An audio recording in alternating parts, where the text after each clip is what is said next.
We're about ready. Hello, everyone, and welcome to our Innovating Teams webinar. We're very excited to have you today. And usually, we give everybody about a minute or two to jump in and kind of be a part of this. It is on Facebook or LinkedIn, rather, live. And I don't think we're doing Facebook, so that's fine. LinkedIn works better, I think, for this particular webinar, this audience. But I do want to ask an icebreaker to our guests, even before I've introduced Gary. Those of you that have watched this webinar know Saif, but I want to ask you all a question. If you are a coffee drinker or tea drinker, describe for me your favorite mug that you drink your coffee or tea out of. Gary, I'll start with you. Okay, I guess first of all, I'm not really much of a coffee drinker. I do occasionally have tea. At home, we have Tigger mugs from Winnie the Pooh, Absolutely. and they are the standard. So we have a set of those, and I usually focus on the Tigger mug.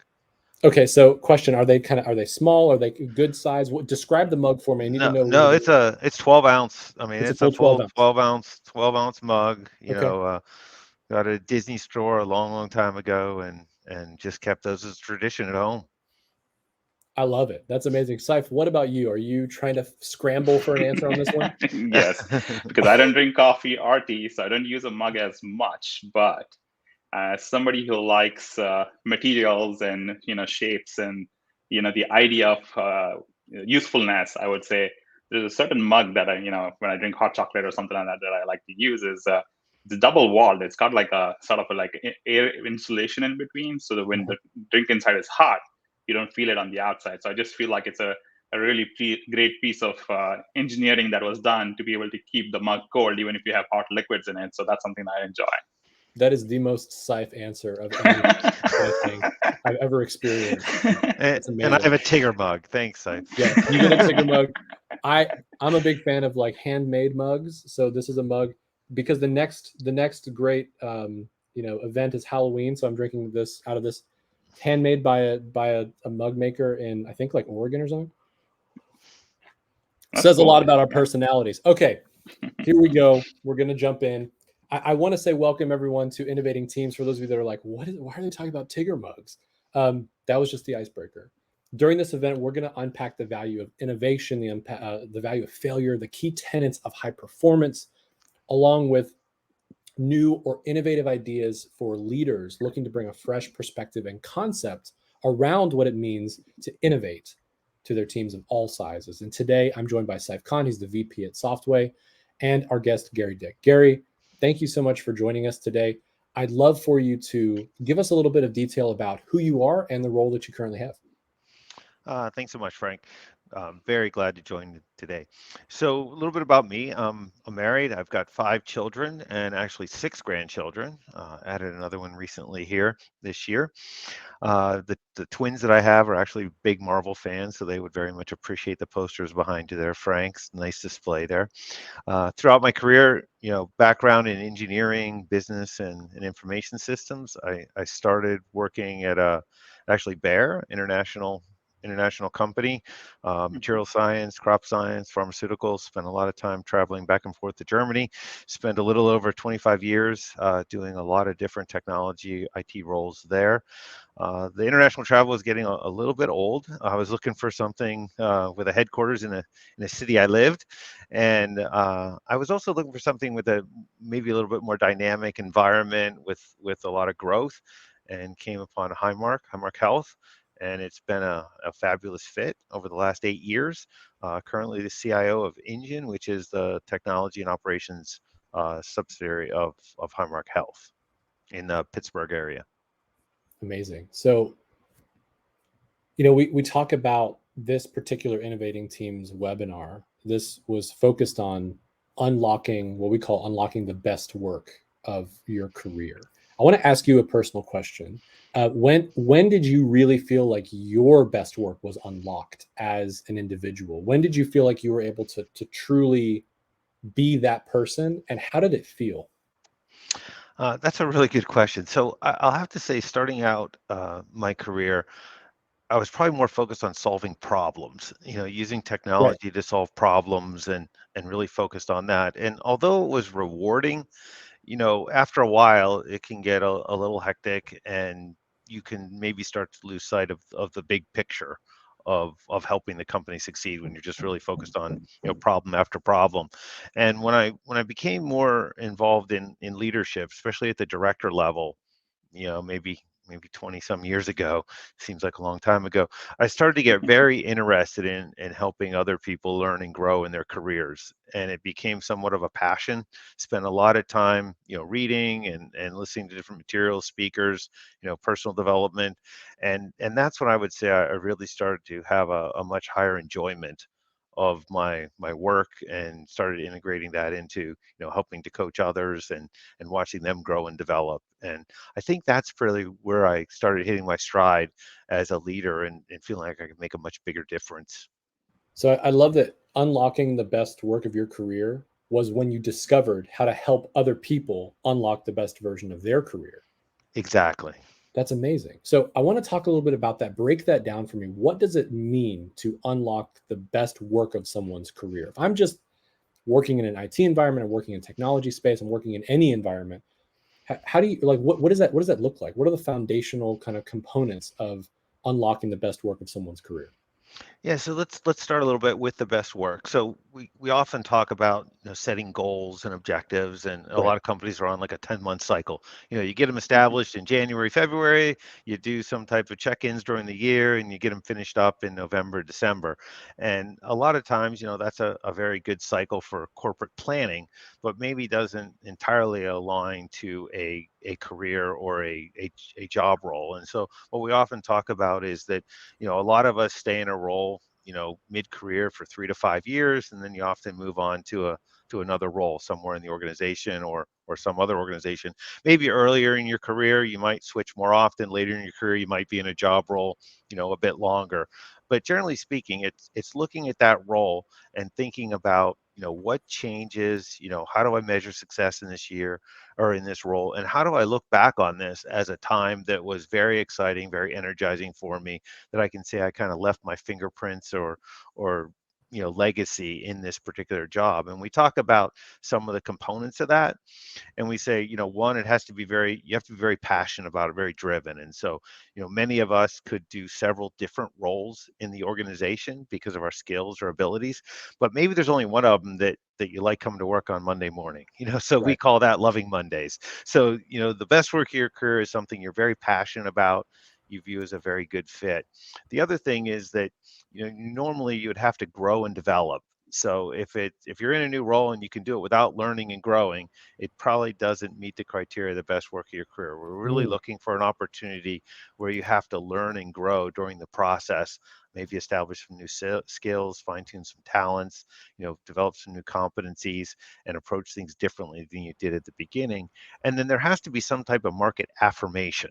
So you just can't get to the end and declare that you've done the best work of your career for the last several years. There has to be something out there that would affirm that you've done something special. And it might be somebody asking you to share what you've done, or you've got some measure in the marketplace, or others are affirming that it's something special that's been accomplished. So those are a few of the things that we use to describe best work of your career.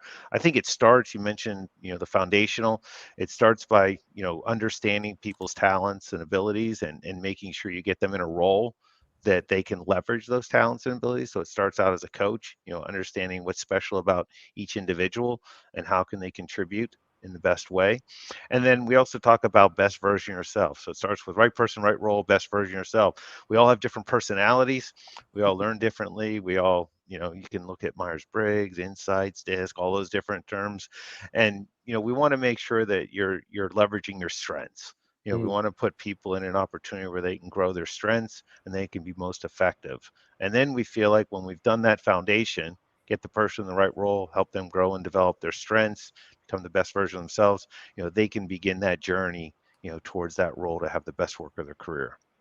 Wow, that's incredible. And it's comprehensive. Like I want to break down a lot of those components. But Seth, I want to ask you, as a VP of technology, I'm sure that you've experienced different team members coming through, who you could tell that what they were working on and being exposed to wasn't driving that passion and that growth and that ambition. How do you as a leader navigate helping someone maybe even reposition themselves in the company when you recognize that? Yeah, I think initially when I've started working with team members, it's about what is it that I needed them to do, right? And telling them here's why and all of that stuff. And sure, they understand and they work towards it. But when you actually try to look at it this way, like what is it that you want to do? What is it that you want to achieve? What is your interest? Taking that and tying into what I needed to be done is where I feel like has gotten the most success, right? So that personal investment that they want to make and the personal growth that they want to have, tying that back and using all of that together has a far better impact than just telling them, here's what I would like to do because the organization needs it. I love it. I think that that aligns nicely, Gary, with what you were talking about. Is the responsibility of a leader is to not just place someone in a role that seems like it's the right place, but also begin to understand and stay connected to that individual, right? So that you can make those pivots when necessary. And one of the things I thought was interesting about what you mentioned is learning and growing during the process. And most of us feel like, especially in the corporate environment, we have to have arrived in order to do the job. But what you're suggesting is that's not actually the case. You should be bringing and leveraging your skills, but also being in a position, almost a vulnerability, where you're having to learn and grow. How do you help individuals feel okay with that and reconcile the unlearning and relearning that has to happen? Yeah, it does make folks a little bit vulnerable because I know when you set goals and objectives for either your work or your career, a lot of us like to play it very conservative, right? Right. I mean, most organizations emphasize that you want to only sign up for things that you're 100% sure that you can meet. And people often try to negotiate to make sure that they can meet their goals. And better yet, can I meet them by the end of August or early September just so I have some cushion. What we've basically found is that, having some stretch objectives that require you to learn and grow actually dramatically increases engagement and and job satisfaction. And so, if they're only 70, 80% sure, or, at the beginning of the year that you can make it, Mm. there's some learning, growing that need to go on. And also you have to trust others on your team then too. And that is very helpful as well in building that long-term, team dynamics and engaging the team together. So I think that plays a good part of it as well, is, share with people that right now, day one in this role you're going to have for the next 5 years, you're not expected to be able to have every skill you need to be successful over the next 5 years. You're expected to learn and grow during the process. So I want to, we call this Innovating Teams webinar. And the reason why we call it Innovating Teams is because there's opportunity to innovate from a technology perspective. And there's also an opportunity to innovate from a team perspective and the way we work and engage. So, Gary, I'd like to ask you, what is your definition of innovation? How do you define it in regards to a technology role or the role of leader? What does it look like for you?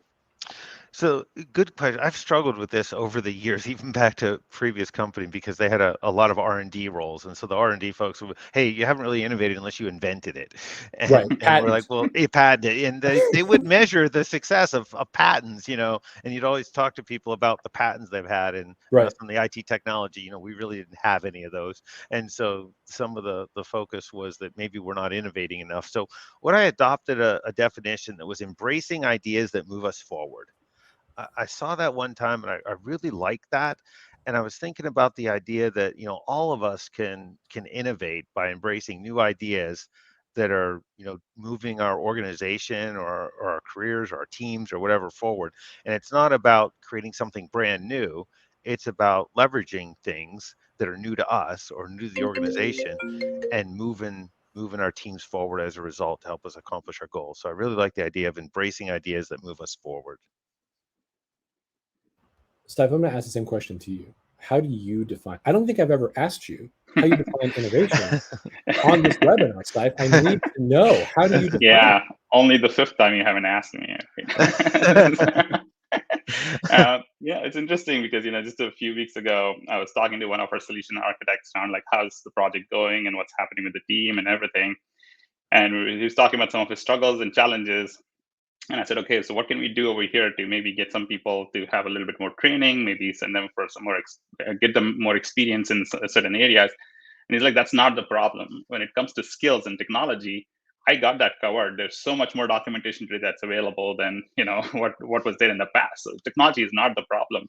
It's only 30%. The rest of the 70% is just the understanding of what we each other need and being able to work together towards the end goal as a team. And that's where we struggle. It's the relationships that we don't have. It's the understanding that we don't have, and we're not supporting each other in the way we're supposed to, right? And the communication that's not happening. It's those things that are getting in the way of us being successful. So skills have become less and less important now because there's so much you can get in the moment or on the job training, but the other things that are needed to be able to communicate and to build those relationships and work together as a team is where I would say the focus needs to be, and that's what I would define as innovation. I think both your answers are fantastic. Like I love, like Gary, the embracing ideas that move us forward. That's very interesting. The idea doesn't have to necessarily be new, right? The concept doesn't have to be Right. new. Maybe it's new to me or new to the Exactly. team that we're engaging with, Yeah. but being willing to embrace those things is very interesting to me. And for those that are watching, this is a live webinar. This is live on LinkedIn. If you have any questions, comments, emotional outbursts regarding this webinar, we would love for you to drop a comment and share. We would love to engage with you as well. So if you have a chance to ask a question or want to know something specifically from Gary, myself, or Saif, please feel free to do it. We'll be monitoring our comment section, and if you do end up asking us during the live webinar, we'll drop it on here and have a discussion about it. So going back to the idea here, what I'm also wondering about, Gary, before we even dive into kind of the approach that different roles and levels of a career should take, I want to talk about failure for a second, because you're inviting people to take risks. You're inviting people to be 70 to 80% certain, but there's still that 20 to 30% uncertainty around learning something new. How do you, as a CIO, how do you as a leader create a culture where failure isn't looked at in a negative light, where it's actually built into the environment, where you create that environment of flexibility? How have you been able to bring that to the conversation and to help people feel okay with what it looks like to fail? Yeah, that's a good question, because there's a real balance around that. So, first of all, I don't want you to get the impression that 30% of the time we don't succeed. But the bottom line is that it really does set up an environment where we need to depend on one another. And one of our core values is trust, working together. And I think it really does encourage that and almost require it in many cases. And what we've talked about often is that when we look at our core behaviors as an organization, at Highmark Health, it's execution. We're really looking to deliver outcomes rather than just activity. It's trust, working together. It's the idea of leadership and demonstrating leadership, and then customer focus. And what we share with people is if you're displaying those core behaviors and you're focused on delivering the outcomes, working with your team, there's going to be times when things just don't work out exactly. Right. And as long as you're kind of within those guide rails, and there's some clear communication, that we'll learn from it, and we'll move on. What we want to discourage is people going off independently their own way, doing their own thing, and then having failures. We don't really encourage that at all, and that's not welcome. So some of the times we use as an illustration is, obviously we have a number of hospitals associated with Highmark Health as well, and we try to use the example of, a nurse delivering, medication or something like that.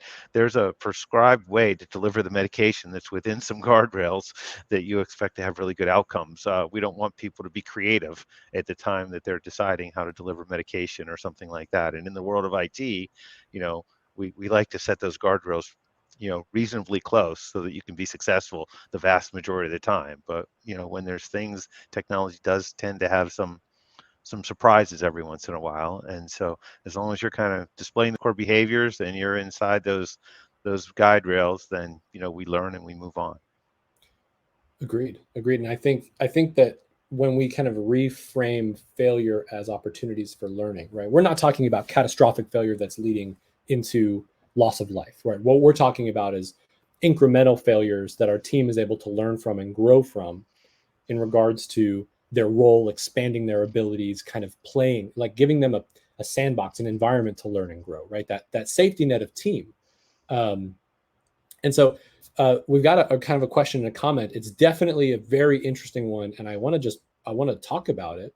It's from Cheryl Richardson. Cheryl says, "Thanks for creating the space for us to learn. I think that driving diversity, equity, and inclusion should be baked into corporate culture, and that current labor market data should not be the indicator of success, given that people of color are not in senior leadership roles across the country, or I think a high percentage of senior leadership roles.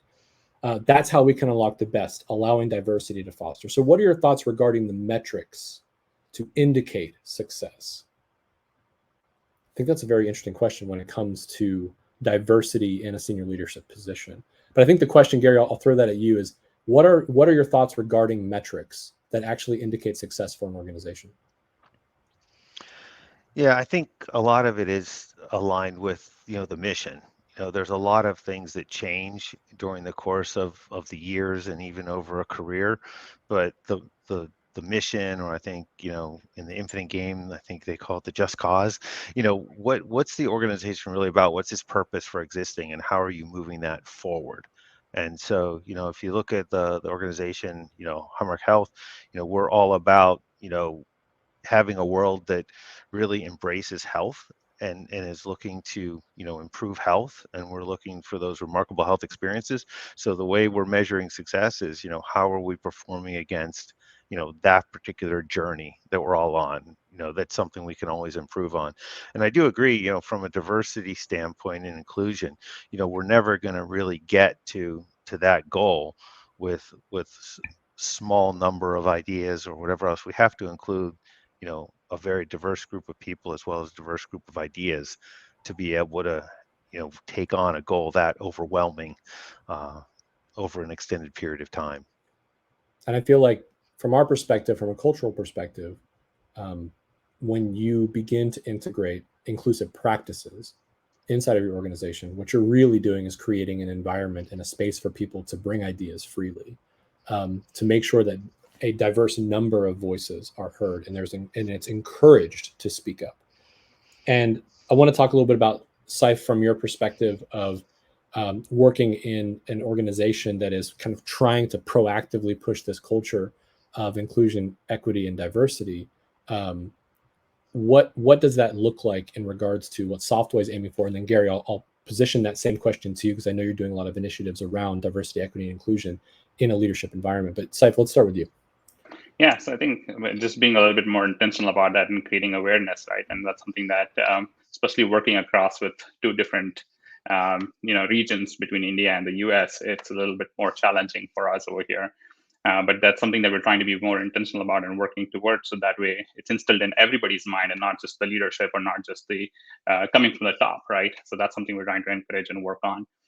Internally, we have certain tools and things like that creates more awareness, more education for all of our team members. So that way we're all making the right choices, the right decisions around this. And Gary, for you as well. Love to know a little bit more about the initiatives there. Yeah, I would say that, obviously Highmark has a lot of activities going across all of its businesses and hospitals, but I'll just focus right now on IT. Over the last several years, we've been very focused on, working with folks with disabilities as well as veterans. And, a lot of the items that we've done have been about how do we recruit, develop, and grow, more folks in those two groups. And it's been pretty exciting to watch folks come in, and it's a big transition for both of those groups. And we've set up, there's business resource groups within the organization, not only for those groups but others as well. And it's been exciting to see different teams kind of adopt different groups of people coming in, mentoring them, and Right. helping them grow and develop. And I think one of the downfalls that I think a lot of folks have with the whole diversity, equity, and inclusion is that we work really, really hard to get the folks into the organization. Yeah. And then we kind of stop a little bit, and there isn't a lot of investment in their career growth and seeing them develop and grow over the years. And so that's been one thing we've been very purposeful about, is sometimes there's certain groups of people that you need to maybe have a different type of mentoring program depending on their background or their scenario, and it's not a one size fits all. And that's been something we've been learning over the past number of years, that it's not, it's a little bit of a failure if you get folks into your organization but you don't have them grow and develop over the years, because you're missing that different voice at all levels Yeah. in the organization. And so that's been a bit of a challenge, I think, over the years for many organizations. I truly appreciate the fact that you're bringing that up and talking about, yeah, Cheryl just said spot on, Gary. Um, and I feel like when you look at diversity, equity, and inclusion as a checklist, you are taking the humanity out of the conversation. Right. And the value of diverse groups, neurodiversity, diverse perspectives, backgrounds, is actually bringing them into the fold, right? And creating an environment for everyone inside of an organization to thrive and flourish.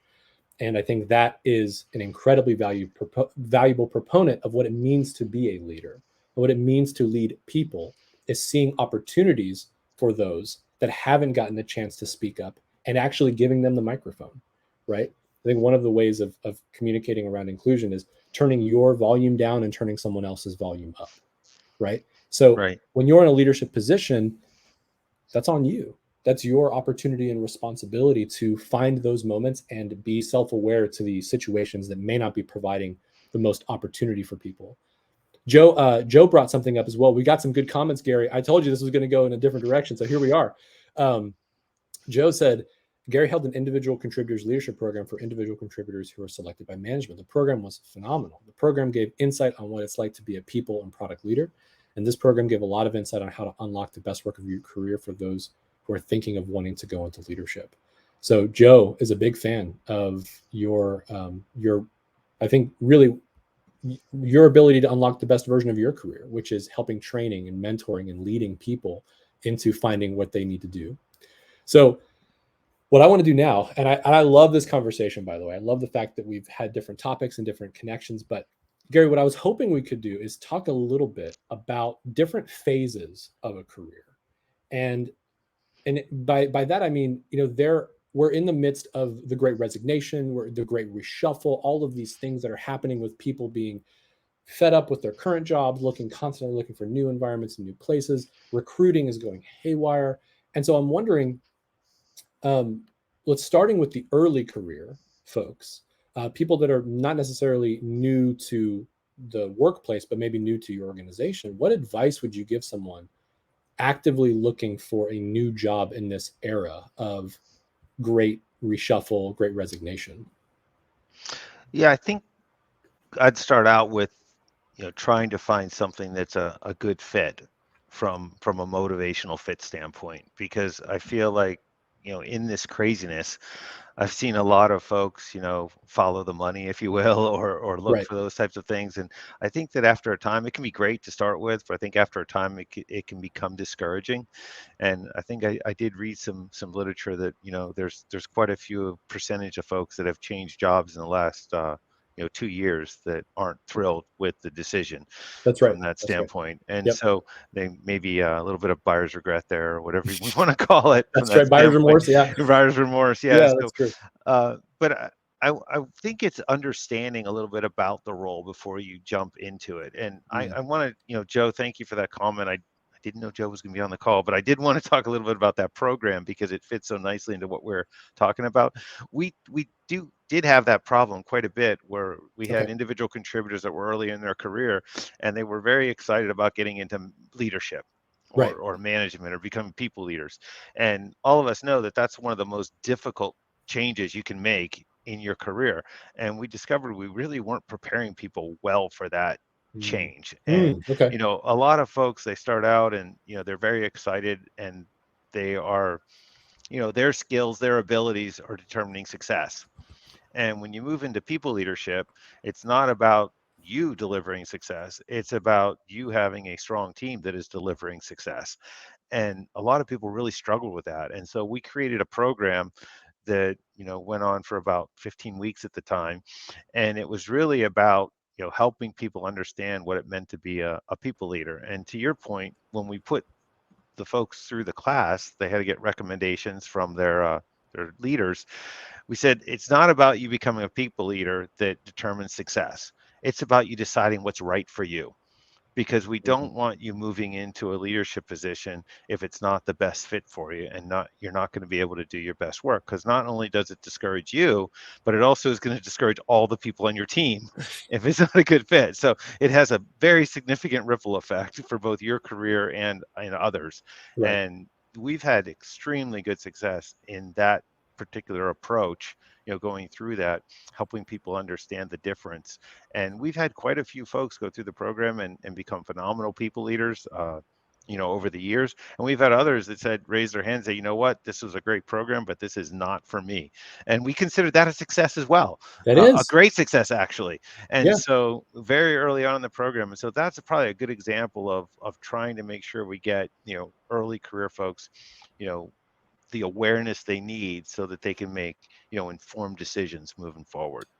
That speaks to the right person, right role approach that you Exactly. talked about earlier, right? So, and we've worked with organizations, large IT organizations with thousands of people in them.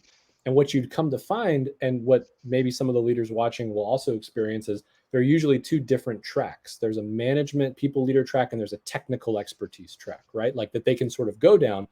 And unfortunately, what happens is if a organization isn't sort of pricing the career structure appropriately, most people won't see the opportunity in the technical career track to make as much money or have as much influence. And so they'll go down the people track, the people leader side, having no desire and no real skill sets. And there is no coaching and teaching on that side. But because there's a higher potential for them to make more and to be elevated faster, they'll go down those paths.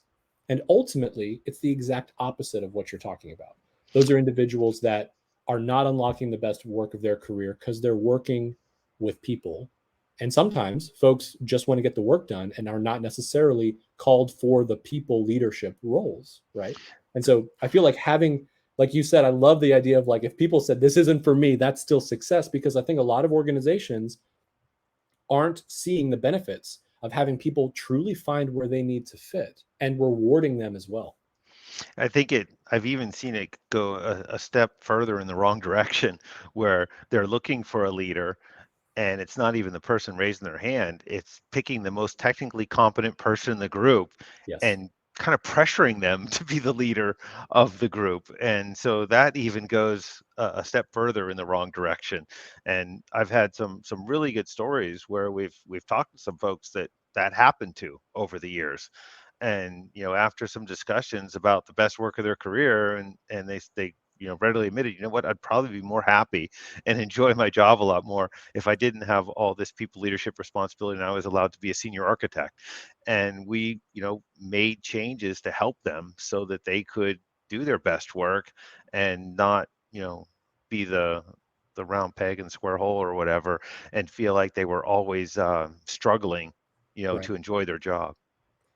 That's amazing. Yeah, I've definitely heard of that too. Of like, hey, you're the most equipped from a technical perspective. Do you want to lead this group of 20 people? And they're like, I don't. Well, tough. Um, I'm wondering, Saif, from your perspective as well, how does this type of thing play out inside of a smaller organization that is driven mostly from a technology perspective, but also Yeah. culture? Yeah, and what Gary was talking about, I could draw a parallel to what happened at Software several years ago. Was the same Fair enough. thing. It's like you're the most technically advanced and knowledgeable person, and you should lead a team. And here you go, 5 people, now take care of them, right? And then Yeah, it's so and the terrible. performance starts dropping, and they're not doing as well, and nobody's like, okay, maybe let's find out what's in. Like, it's always to look at it like, okay, you were doing well. What happened now? Why are you not doing well? You need to do better. You need to do differently, right? We're still addressing the problem through the lens of like, you need to be a better people manager and better, good at managing your team and the work output and things like that, but nobody's really addressing, is this really something you want to continue doing? What did you learn from this? What can we take away from that? Those are the conversations that are not happening. And unfortunately, when they happened, it was a little too late for some people, but at least we recognize that, right? And putting people on the people track is truly people who want to be, influencers, who truly want to be working with the team. And they really truly are somebody who can teach, who can grow other people. And having those conversations really helped us put our teams in that path of like learning and growing from a people standpoint as well. So it's very interesting that that's what happened, and I'm sure it still happens a lot in the across the industry in a lot of organizations, even today. But the sooner we recognize that and sooner we fix it, the better it is for everybody who's going to be working within those teams.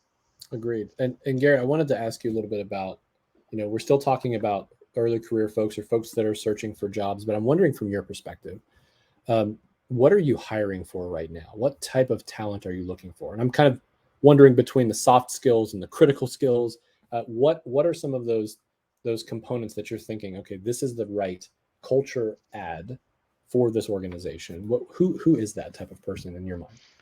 Yeah, well, I think it's first of all, when we hire, we're really looking for somebody who's going to fit well with our core behaviors. Right. And so we talked a little bit about that earlier. And we really want to go through the process to make sure somebody's going to be a good fit for the culture that we've worked so hard to create. So I guess that's probably the first and foremost.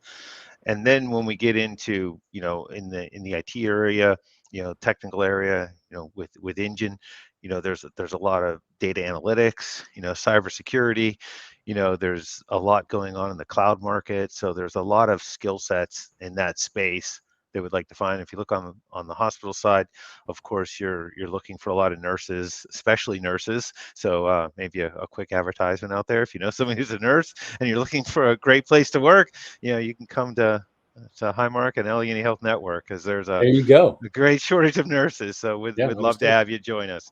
But I think when we look for more of the soft skills or their characteristics, really looking for somebody who is passionate, about our cause, and passionate about the direction we're going as an organization, Yeah. improving health. I think we're also looking for people with a lot of initiative. Mhm. It's very difficult. I think you talked about this earlier, is that you can't really prescribe for people everything that they should be doing. You've got to set up an environment, and you do your best to set up an environment for them to be successful, but Right. you're really relying on a lot of initiative, and for them to move forward, and looking for that white space and how they can really make a significant difference in the organization. And that's kind of part of the culture that we would like to create from that standpoint.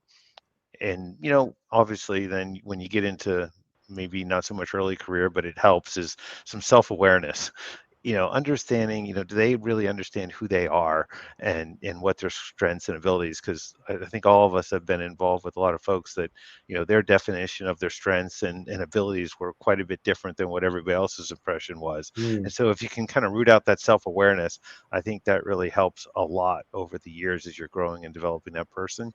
And then we're also looking for lifelong learners, Mm. really somebody who has intellectual curiosity, or has that desire to grow and get better without it being forced upon them.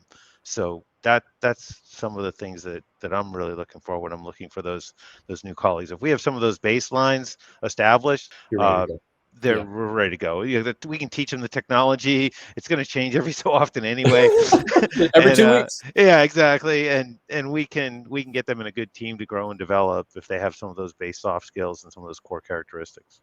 So, Gary, I want you to jump in a time machine and go back just a couple years to where you were early career and individual contributor. Kind of that's what you were doing. I would love for you to share, like, what should every person in that kind of stage of their career, what should they be focusing on? What should that kind of, like, the mantra of that time, what should that be? I'm wondering what that looks like and from the perspective of, I'm making this a very complicated question, but from the perspective of, if I want to truly unlock the, I guess, what do you call it, the best work of my career, right? What should I be focusing on in that time frame to really be able to set myself up for success later on? Wow, that is a long time ago, first of all. So it's a lot of gray hair now. So, it's funny because I came out of school with a couple of master's degrees and an engineering degree, and I went to work, and of course, you thought you knew a lot, when you just freshly minted graduate and you're off for your first role. And I learned that learning from peers was very, very important Mm. during that time frame. Establishing some very good peer relationships, and really asking questions, and really respecting the folks that I work with. And I was in a couple really, really good teams right out of school, and those folks really invested a lot in me early on. And I'll have to say I learned a lot more from my peers than I ever did my manager or, my team manager. And it was Interesting. it was a very great environment to grow and develop in, during the first, I'd say 2 years of my career. Once I got into like the 3 to 5 year range, Right. I felt like, I was learning more, probably a little bit more from my manager and some mentors, and a lot of reading and studying on my own, and trying to figure out, what direction I wanted to go in as well, either individual contributor or leadership type track. But that first couple years, I was very dependent on my peers for my growth and development. So, last question about that kind of phase of a career is, what can a leader do during that phase of someone's career, that like first, under 3 to 5 years of working in a new organization, um, to help that individual start to understand how to unlock the best version of their career, the best work of their career? What should a leader be focusing their energy on for that individual to make sure that they can be set up for success? That's a good question. And I'm going to answer it in a way that it's probably, even for that person, it's critical, but it's Okay. valuable for the others as well on the team, Right. is create a highly engaged team.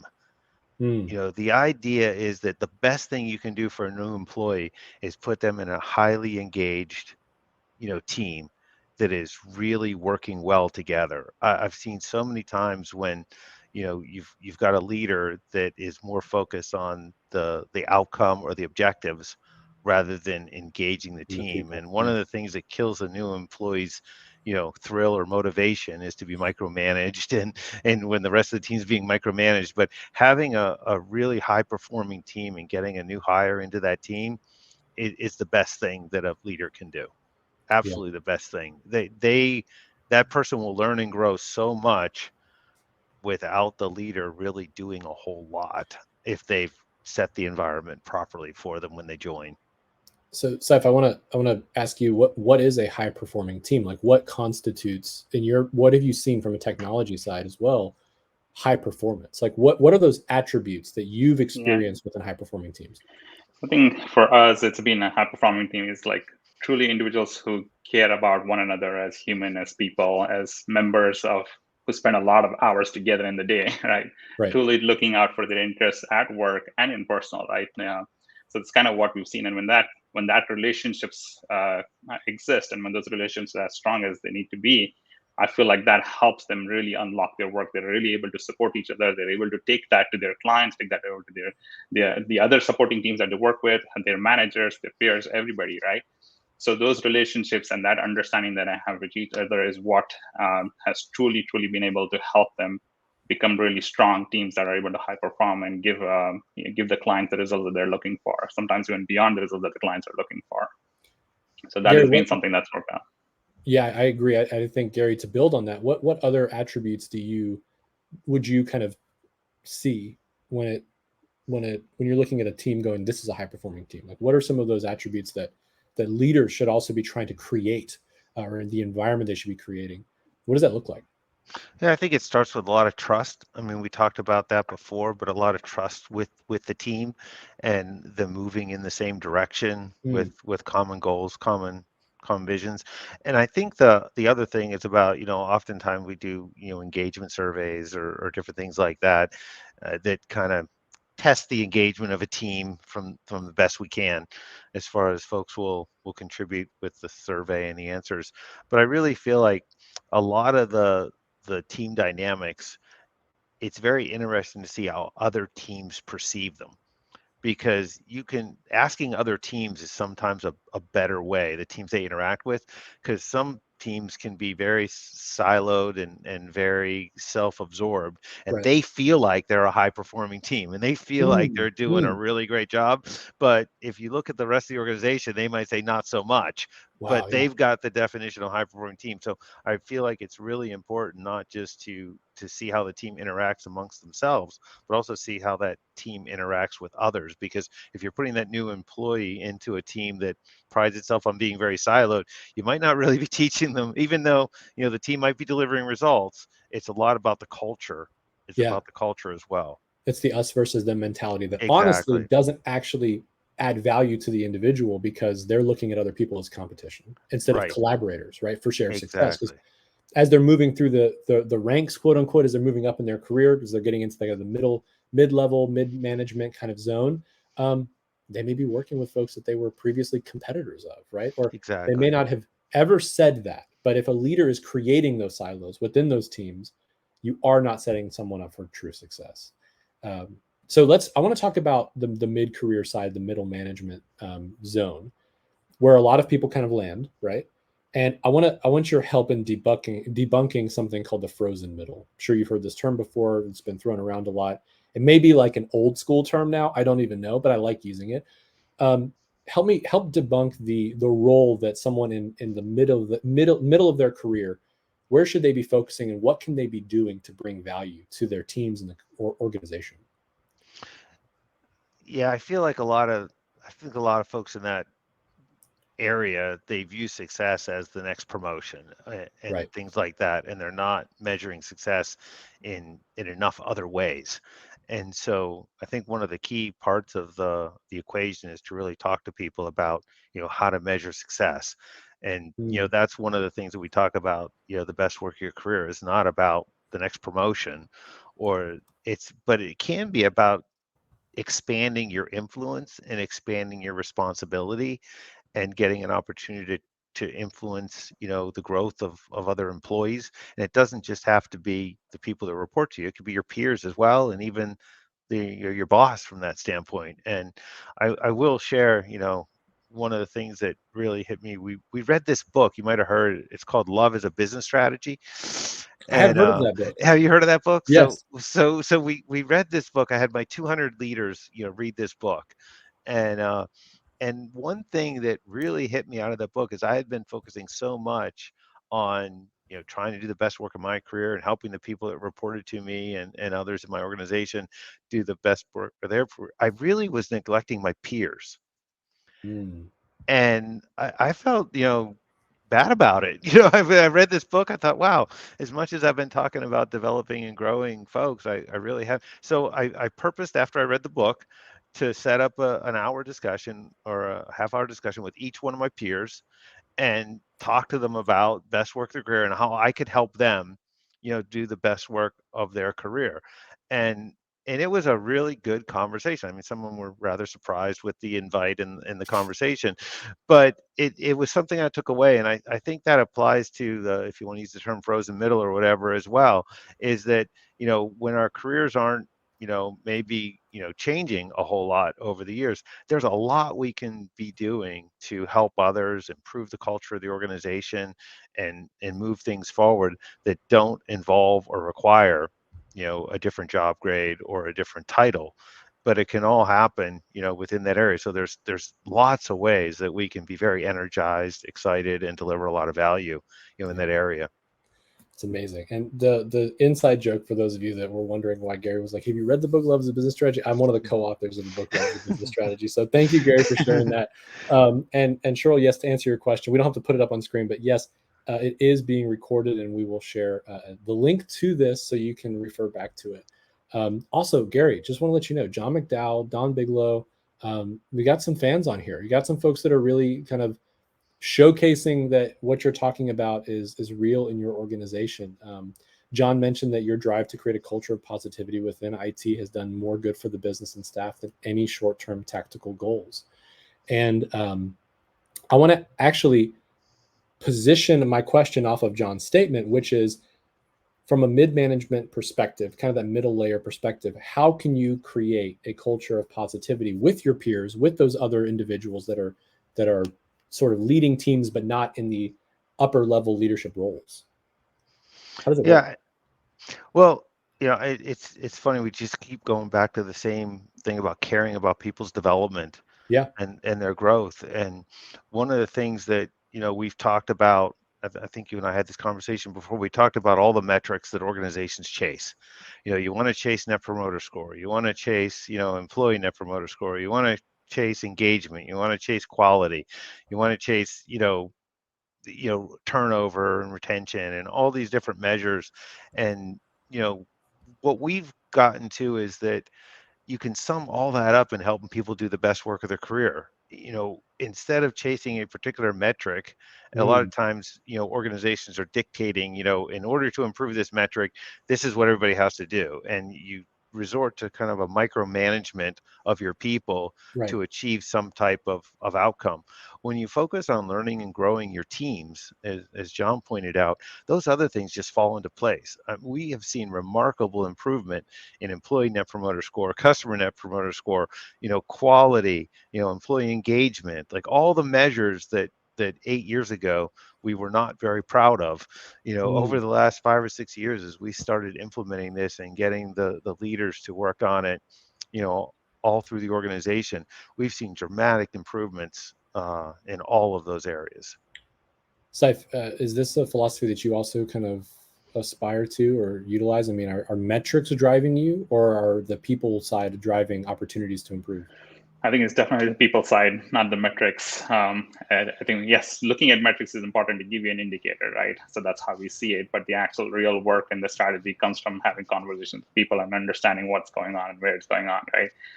One of the things that, the struggle that we're having right now is also that, talk about the frozen middle.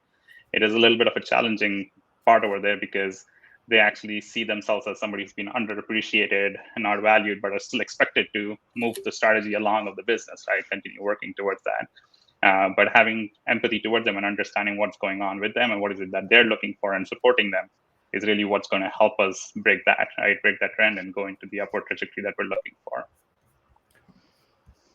Agreed. So Gary, we weirdly enough, crazy enough, we've got less than 9 minutes left for this event, this webinar, and we could talk forever on this. But I want to put a bow in it when it comes to the different kind of phases of a career. And I know we've kind of moved through our careers a little bit. Mid-management, mid-career is kind of the one we just spoke about. But I want to talk about, I wouldn't say end of career, but sort of legacy, right? Like as you're stepping into a place where you are now leading larger groups of individuals or teams, I want to talk a little bit about that perspective of what should the focus be when you've been in an organization or you're kind of at that late stage. Where should your mindset be around unlocking the best work of your career or the people's careers around you?